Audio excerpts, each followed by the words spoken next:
مبروك لكل جماهير نادي الزمالك، مبروك لكل عشاق نادي الزمالك، العاشقين لكيان نادي الزمالك بجماهيريته وشعبيته.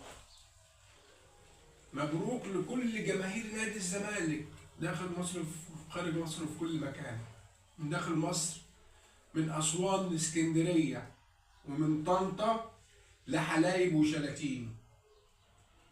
كل عاشق لنادي الزمالك مبروك، وبجد يعني احنا فخورين بيكم، الناس اللي كانت بتروح المباريات، والناس اللي من ورا الشاشات، والناس اللي كانت في المصانع والشركات وفي الورش وسواقين على عربيات، واللي ده ميكانيكي وده نجار. كل عاشق لنادي الزمالك مبروك.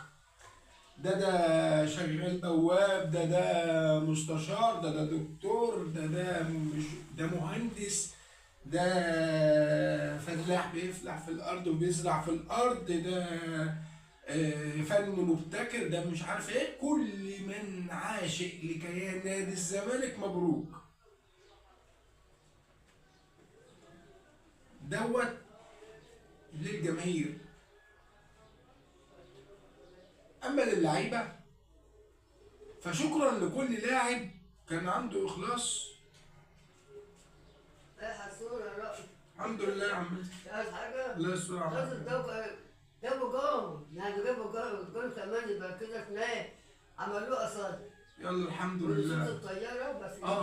الحمد لله. حبيبي. ماشي يلا تطلع. عايز حاجة؟ الله يستر معاك. ادي جمهور نادي الزمالك اللي انتوا لا اللقطه، الناس في يعني الناس فرحانه.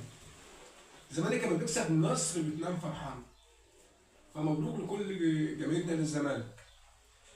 تعالى للعيبه، بقول لكل لاعب كان عنده اخلاص ووفاء وانتماء، وحاسس بالجماهير، وحاسس بالتيشيرت اللي هو بيلبسه، اللي بيمثل نادي الزمالك بكيانه وشعبيته وجماهيريته.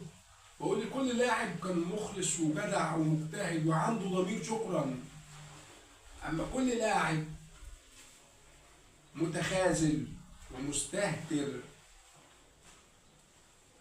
وما عندوش اخلاص ولا ضمير، وبيبقى بيلعب في نادي الزمالك ومرتد التيشيرت بتاعه وهو دماغه في حته تانيه وفي دماغه مصلحته، ما يهموش انه يروح الجماهير اللي بتيجي من كل حته داخل مصر وراهم، انه يروحوا زعلان او يروحوا. انت تعرف المشجع الزملكاوي ده ايه اللي بيحصل له في السكه؟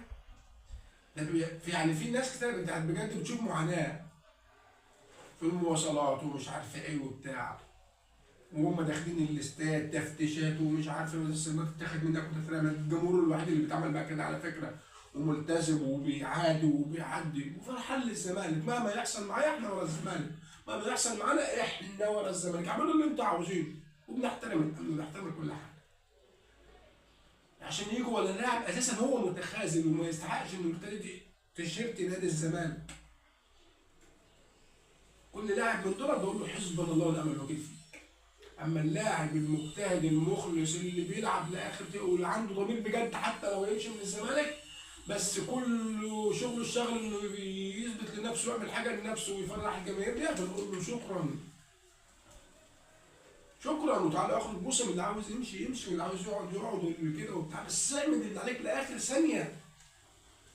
البني ادم مننا ما بيبقاش ده من عمره. اعمل اللي عليك وهتقعد معانا اهلا وسهلا، مش هتقعد بعد كده امشي. انما تخاذل تضيع بطوله وتضيع تعب موسم بحاله، يجي المتخاذل ده يتسبب في حزن الجماهير ويتسبب في حزن الزميل والمجتهد اللي جنب منه، اذا كان في الملعب ولا كان على الدكه. سوى ربنا رب قلوب، ربنا عالم بالنية. كل لاعب مؤثر ومتخاذل ومستهتر حسبنا الله ونعم الوكيل فيه. وكل لاعب جدع ومكافح وعنده ضمير واخلاص بقول له شكرا، والتراب اللي انت بتمشي عليه على دماغي. ده انا واحد من عشاق نادي الزمالك. اما الاداره فبجد يعني نادي الزمالك ما يستاهلش كده. نادي الزمالك عاوز ناس بجد تيجي تحبه وتخلص له. الحمد لله نيجي بقى بنقول يعني اللعيبه المتخاذله وكان فيها ايه لما نفرح بالكونفدراليه الافريقيه ونفرح بالدوري في 4 ايام مع بعض، فيها ايه؟ كان نادي الزمالك يبقى بطل القاره الافريقيه في ممثله في بطوله الكونفدراليه الافريقيه، كان حقنا على فكره وتعب. لو اللعيبه المتخاذله اللي بتلعب في نادي الزمالك، اللي بقول المتخاذله عشان في لعيبه بجد عندها اخلاص ووفاء وبرضه بالنيه، ربنا عالم بالقلوب، ان ربنا رب قلوب، فكل واحد هياخد حقه باذن الله من عند ربنا.